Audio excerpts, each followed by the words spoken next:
All right, Darrel Ray, he attended church, taught Sunday school, and was a tenor soloist, actually. I didn't know about that. Oh, yeah.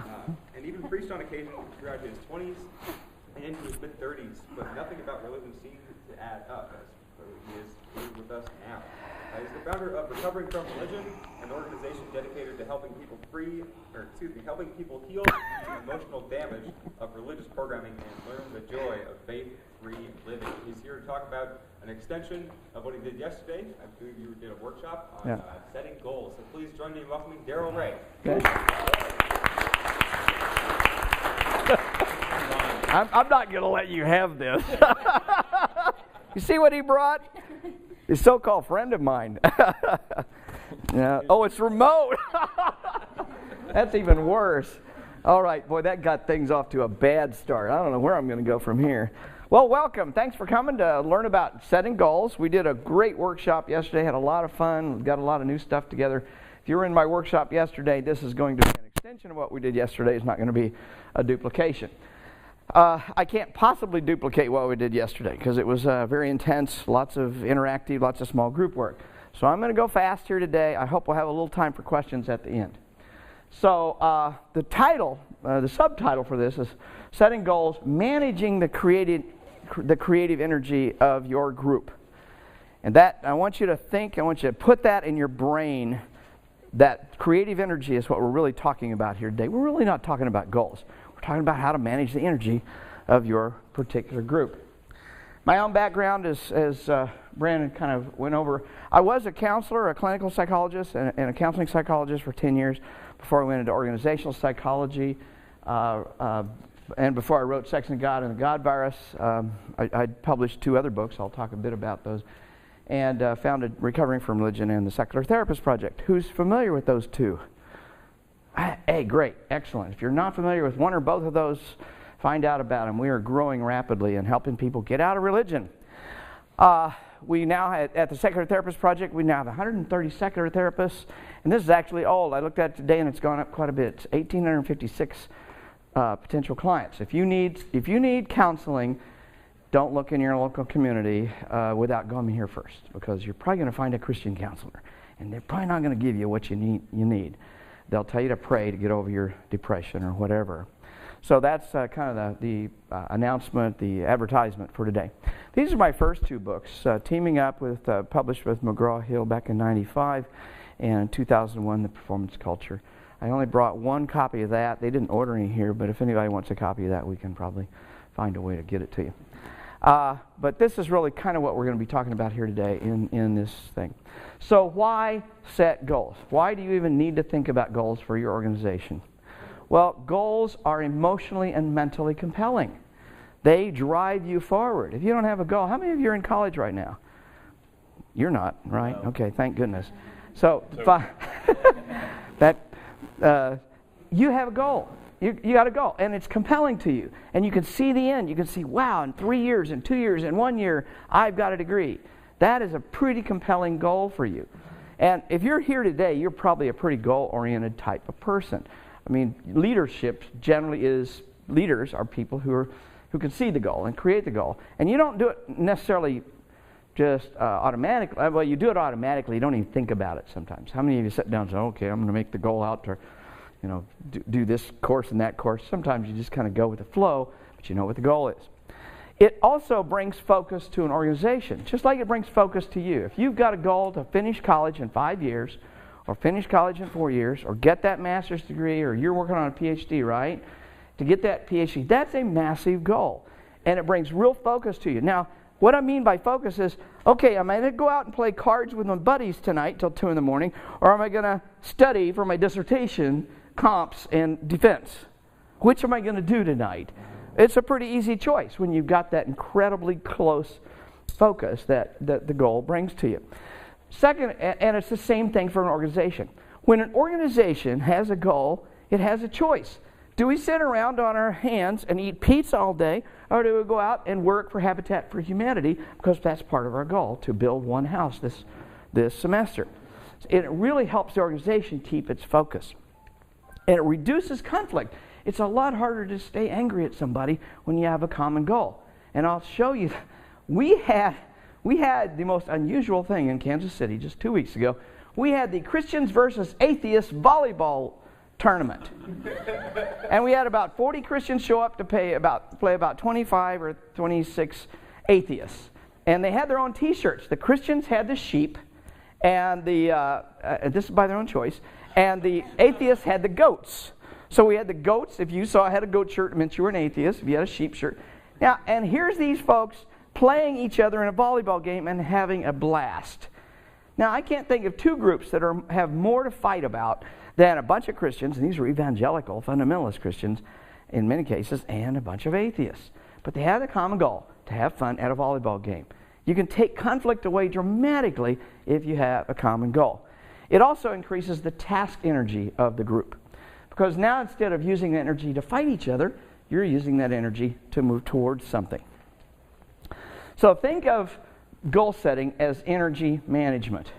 You are an electrical engineer. Wasn't that what you said, Pat? All right. Well, you are an expert in how to manage energy. I mean, that's what it's all about, isn't it? How do you get energy to the place it needs to be used? And if you have energy going through a ground into the wrong spot and you're losing energy, or you've got a high tension power line that is inefficiently designed, you're going to lose all sorts of energy. That's what happens to groups that don't have goals. They have an inefficient energy transfer system. I mean, it's a kind of simple model. I think it really works well when you think about your group and the leadership in your group. So without goals, it's really difficult to manage the creative energy of a group. You have a lot of creative energy in your groups, or you wouldn't be in college. People in college have got a lot of extra energy.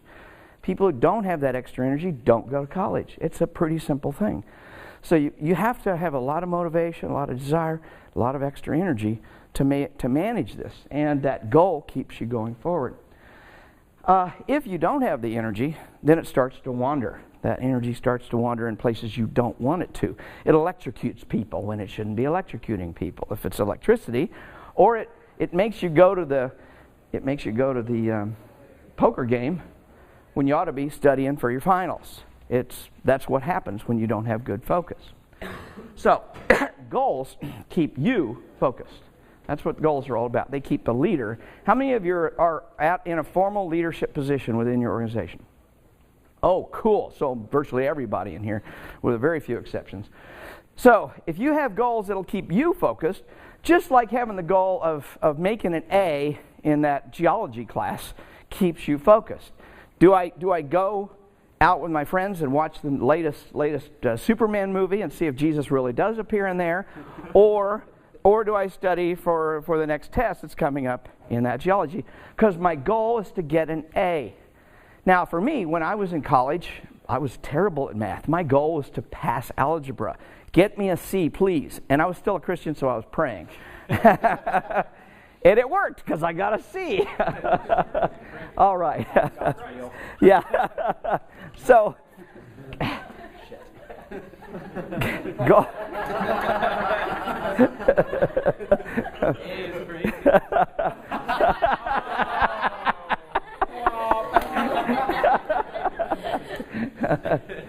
Okay, settle down, class. Settle down.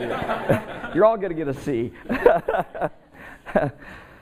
I would say that one of the main reasons why you need goals is to not just to manage the energy, but to reduce the conflict. When groups have lousy goals, when they don't have clear focused goals, they tend to get into conflict. When you don't have clear focused goals, you get into conflict too. Now, let me illustrate that. There's interpersonal conflict. We understand that, getting conflict with other people. But when you have intrapersonal conflict because you have poorly formed goals, you get in the same conflict I talked about earlier. Do we go out and watch the movie, or do we study? That is intrapersonal conflict. That's conflict within yourself.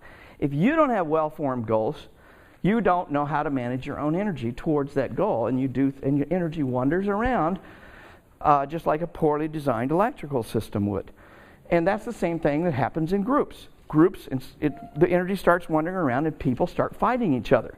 So, as a diagnosis, a diagnostic tool for leaders, I want you to remember this.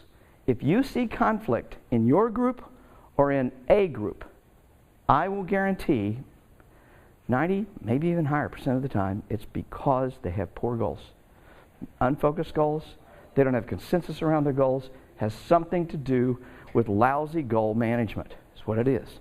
And if an organization has got strong, clear, focused goals, you see the conflict melt away. It's almost like magic. It's like if this place started catching on fire, we would probably have the goal to get the hell out of here. And I doubt if we would sit around and how many vote to leave now? How many vote to wait 5 minutes? How many still hate you because you don't agree with me about whether the fire is a chemical fire or, or electrical fire? You might get upset because of an electrical fire, right?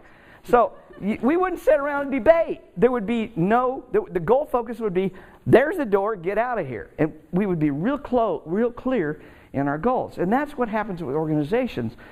You see entire communities come together around, for example, my daughter lives in Joplin, and when the tornado came through there, you saw people who hated each other getting together to try to rebuild the community or to clean up the mess. I mean, literally, my daughter has lived there long enough. She knows people who hated each other that actually work together. So even people who hate each other can come together around a common goal. So I talked extensively yesterday about the concept of SMART goals. I don't have time to do that today. I don't want to. But for those of you who are in the workshop, you're a step ahead on this. I do want you to get online and read about SMART goals, because this is one of the better models, I think, for setting goals within an organization. It needs to be specific. Any goal you make, and yesterday in the workshop, every person in that room left with a couple goals, 1 or 2 goals for their organization. And we checked all these goals. Adam, you were in the group workshop yesterday, right? Adam. And we checked all those goals at the end, and we also found out that after you've written the goals and you thought you'd done all this, then we turned it back to the group, and what happened when they checked them against you? Yeah. In almost every case, we found that the goal still wasn't specific enough or still wasn't measurable enough. So just because you think you've written a really great goal and does all that doesn't mean you've achieved that yet. Still needs to be checked against the rest of the group. So look at SMART goals. We won't go into that anymore.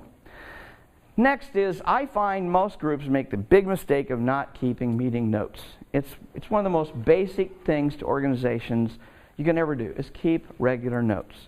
How many of you have minutes from every executive meeting you have? I only see a few hands going up there. That's really scary. If you don't have notes, then you can't remember what you did, or you get disagreements over what you decided. So, Pat, you were supposed to do this. Did you do it? Well, I don't remember. I didn't. Nobody wrote it down, or I thought it was Nick that was supposed to do that. And you get in all sorts of disagreements. No, if you wrote it down in the meeting notes, and you wrote the action items down, and then you wrote down the people who committed to doing that, including the times they were going to get it done, and then you can come back and you can review. Every time you have here's my recommendation. Every SSA group should be having at least one executive meeting every month. That means the president, the vice president, the treasurer, the secretary, whatever your officers are, one meeting per month, come hell or high water, and everybody should be there. And if one person tends not to be able to make it, and you've adjusted your time to try and help them, then maybe you better reconsider whether they should be an officer on your board or not. But this is absolutely critical, and that's something I see so many groups. They just ignore it. How do you maintain a goal focus if you can't even write notes down? So here's the goal cycle, and this is one model. There's other models, but I think this one works pretty well. I think of goals, like I said earlier, as the flow of energy through a group. So the beginning is getting consensus around a specific goal. Are we going to help build a house for Habitat for Humanity? Are we going to raise $500, for some charity this semester? What is our goal? But you've got to get consensus, because the president of the organization cannot impose their ideas of goals and get commitment. You only get commitment when people buy in to whatever the goal is. Then you have to set the specific goal. Is it $500 or is it $1,000? Is it one house or is it 2 houses? Are we going to do it with a Christian group or not with a Christian group? And there's lots of little decisions that have to be made within that specific goal. Then you have to create action steps. And within the action steps, it might be an entire document. Here are the 7 action steps we have to go through to achieve this goal. And then we need to start putting names next to all those action steps. We record and then we document progress. Now, by recording a document, I mean every time we have an executive meeting, we document, have we made progress towards whatever the goal was, and have we done the action steps. And then, of course, there's in-course corrections. You have to constantly correct and rethink. Maybe we bit off more than we can chew. Maybe we can't get 3 Christian organizations to work with us. Maybe we can only get 1 to work with us. Or maybe we don't want Christian organizations and we thought we did. So there's opportunities where you have to be open-minded enough to not stick rigidly to the plan, because the plan may need to be changed occasionally. And then after you've finished it, you need to do what the U.S. Army calls, actually, an after-action review. This was developed by the United States Army about 20 years ago, and it's become a really important cultural part of the Army. Anybody been in the Army in the last 20 years? Did they do an after-action reviews on anything there? Oh, the Air Force. Well, yeah, it doesn't count, does it? All right. And then last, and certainly not least, is recognition and celebration. And I think we are lousy. We atheists and seculars are really bad at recognizing and praising people. I'd say that's one of our biggest weak spots. I could do a whole workshop just on that. So an after-action review, I'm going to give you a quick overview because we're running close on time, is simply this. What did we do well? What could we do better? What did we fail to anticipate? Was there something that we could have anticipated? And what do we want to do different next time? After you've done that Habitat for Humanity thingamajigger, or after you've done the volleyball with Christians action, then you sit down, you take 5 minutes. This particular activity literally takes 5 minutes, and you document it, because this will help you improve what you do next time. I do see a lot of groups, and I talk all around the country to SSA groups. I've talked to some of your groups, in fact, over the last few years. What I see is that they don't document what they needed to improve on, what they did well, and so the next time they do something, they make the same mistakes. Oftentimes the biggest mistake is they fail to document in the first place. And then, okay, so you do the after-action review, and that keeps you moving forward. It keeps you from making the same mistakes, and it gives next year, if the next leadership team has got their act together, they'll go back and look at what you did last year and what the strengths and weaknesses of that group were, and based upon the documentation you had. And last, accountability and praise. How many of you have trouble getting people to do what they say they're going to do?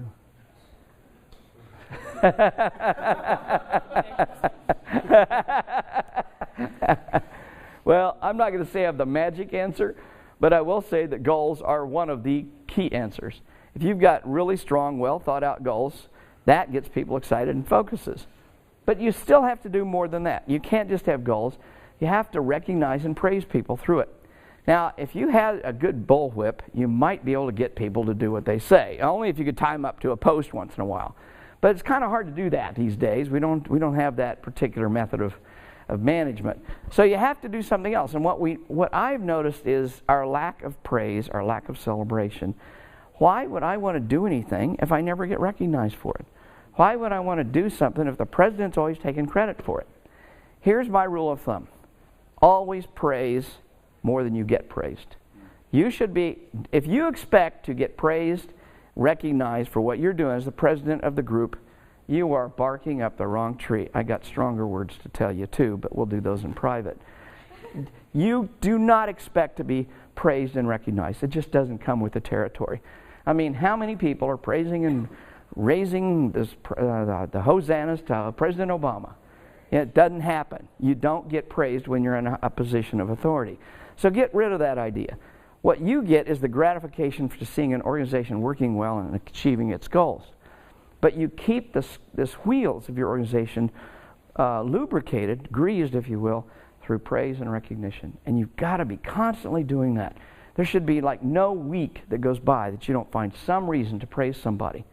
And here's, I said earlier, if you see a lot of conflict in your groups, probably because you have poor goals. If you see low motivation and low follow-up on commitments, it's probably because you're not praising people enough. And I'm not saying praise for the hell of it. I'm saying praise for real behavior, for real things that people have actually done. So, wow, I want to just say thanks, Ryan, in front of everybody here for having gone to the Vice Chancellor and handed him our petition and told him what an asshole, what a problem he's created for our organization. So these can be very simple things. They don't have to be major. You don't have to have a plaque, but just constant. Every week, find somebody to praise, and you will find goal accomplishment and task accomplishment starts going up. People love to hear their name in public. They absolutely love it, with a few exceptions. Some strong introverts don't like it. How many of you are introverts and don't like to hear it? Okay, we got 5 people in this room that don't seem to like to hear their name in public. Make them raise their hand. Make them. In fact, the real introverts put their hands down. Yeah, they did, didn't they?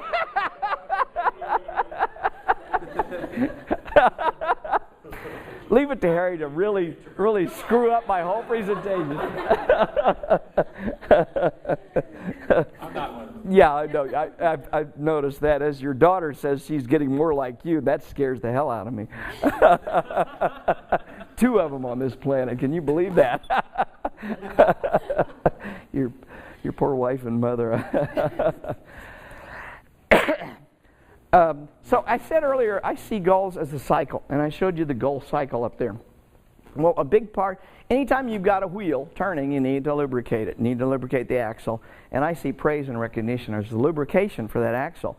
And the goals are like the fuel that goes into the engine. To drive it forward, praise and recognition is the lubrication that keeps it from grinding to a halt through friction. So I hope those metaphors give you a bit of an idea. I think use of that kind of metaphor helps you understand why it's so important to do what we're talking about here today, and why you came into this room, probably because you're experiencing problems with your group. And I hope some of this will help you get through that. I think at least once a year, if not at the end of every semester, you should probably do some kind of official recognition and praise. And that may include a plaque. It may include some formal thing. It could be something silly. An engineering group of mine, or about finished? 4 minutes, okay. An engineering group that I worked with years ago in Butler Manufacturing, they had this tradition of identifying the mistakes. And of course, nobody wanted to get their mistake identified, so they hide the mistakes, right? When you hide your mistakes, then you never learn from the mistake. Well, we went in and did a bunch of training on this kind of thing, praise and recognition and goal setting. And one of the groups started a new tradition. They started the tradition of the Pink Flamingo Award. Some guy had a pink flamingo in his back garage, and he didn't like it anymore. He brought it to work and said, every time we find, they had a steering committee, every time we find a major mistake by an engineering group, we're going to give them the Pink Flamingo Award. And you cannot get rid of the pink flamingo until you've caught somebody else in a major error. And we have to agree, the executive committee had to agree to it too. So here you go, you walk in this office, and about once a month you'll see the pink flamingo go from one cubicle area to another cubicle area. And it kind of became a big joke. And what we started seeing was people stopped hiding from their mistakes. The whole organization started learning from those mistakes. And it was actually recognition. People didn't want the pink flamingo, don't get me wrong, but people didn't hide from the pink flamingo either. And it was a good, fun thing to do. There's nothing wrong with even recognizing mistakes or errors. And sometimes you can have a lot of fun with that. But we're not trying to humiliate people. That's not the objective. The objective is to learn from our mistakes, make fun, because we're human beings. We're not Christians. We don't have to go confess our sins to anybody. We can confess, so to speak, our mistakes and learn from our mistakes. So to sum this all up, this is a life skill. As I told the group yesterday, if you should happen to take any of what I've talked about here today and use it maybe in a future career job or something, I'm going to have to charge you extra. Because this is only for SSA, all right? Only SSA can use this stuff. I think if you use just some of the simple concepts, you'll find life a lot easier. You'll find yourself having a lot more fun doing what you want to do. you will attract leadership for the next year too. Because people want to lead groups that are successful, that are kicking ass, that are doing cool things. They want to be leaders of that group. If you're not doing that, they don't want to be a leader. So it's going to be harder to recruit next year's leadership and bring them into the fold. So make life simpler for yourself, make life simpler for your group, make life a lot more fun for everybody by putting these goals into place. Thanks for your attention. If we got any time, I'll be glad to take some one or two questions. Thank you.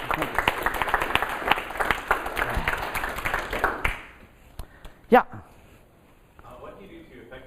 You said the rewards would be based not on popularity but on actual achievements. How would Yeah. you just go about writing, I guess, documentation of what types of contributions people have made and what rewards? It's almost built into what I just showed you. Think about all the documentation, writing down, goal accomplished, action items. You could look down through the last 3 months of your meeting notes and see that that Adam keeps coming up here, and he's achieving everything on time. It's built right in there, and it's clear. It's not a popularity contest because that guy is getting what he says done. That's what you want to model.